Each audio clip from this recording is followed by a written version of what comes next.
lots of times, you're scrambling, you get the guard position back, the person lunges forward on you. First thing, you want to get out to the side, right? You don't want that person's weight to be on you. So I'm shifting my hips out to the side, throwing my knee up on his shoulder blade, keeping the foot on the hips. Lots of times this traps his arm. Jesse can tell you there's a lot of pressure here. It's difficult for him to lift his head up, and it's also difficult for him to pull that arm out. Okay? So we've got the arm trapped. We don't necessarily need to go to the omoplata right away, but if we see the opening, we're going to go for it. Okay? So say Jesse lifts his chin up a teeny bit. I slide my knee out, start getting this leg over. You can push down on the head if you have to. Slide around. One of the first things I do is I grab the leg, because the last thing I want is for the person to hop over me. So I grab the leg here. Now the reality is, sometimes it's difficult for me to actually sit up and finish the shoulder lock. So once I get this move, this position, a lot of times I'm holding it, I may threaten the omoplata, the shoulder lock, hoping that the person is going to roll. And when they do go to roll, Jesse rolls, you follow them, come with them. And get a good mobilization. Okay.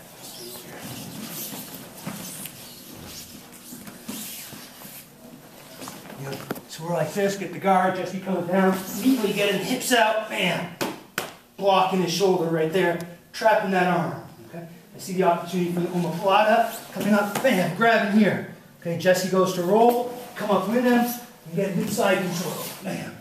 Now, the way I do immobilization may be a lot different than the way some of you do, because since I don't have that second arm, I need to hold a little bit different. But the objective of any mobilization is pretty much the same, right? You don't want the person to be able to either recompose guard, go to their knees, or to go away from you. One more time, omoplata. This time, Jesse, I want you to roll out pretty fast. So we're here, he comes down on me. Here, bam, put in the block here, come in here, block, he rolls, come out. Good immobilization.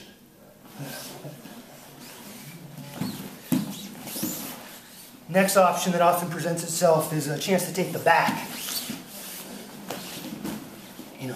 Here Jesse comes down, but he's able to get his arm across like this, or he ends like this, or he fears the omoplata, so he moves his arm there. Of course, he's not going to stay like this for too long.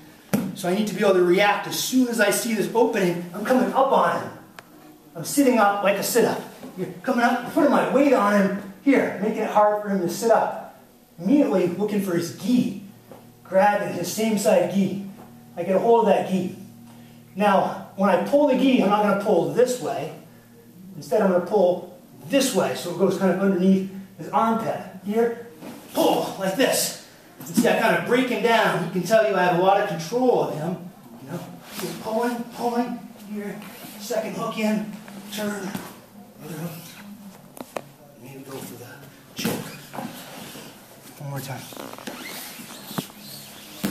So we're like this. He goes here, immediately coming out here, grabbing a hold of him, grabbing the gi here. Okay? Now I don't just pull here, I pull and I get my hips out. See how that kind of collapsed in here? Pulling like this. Now, all the time I'm aware of where his body is. I don't want him to be able to hop over me. And that may determine which hook, I put in first. So we're here, and here. Coming back, pulling hooks. Just bam. There. One more time. He ends up like this. Immediately coming up, pulling. Bam. Maybe I don't get the gi right away, but I'm attached to him like this. He tries to move around. I'm stuck to him like Velcro. Finally, I get the gi. Pull here. Like this. Shoot my hips out. See, he drops down. Put this hook in.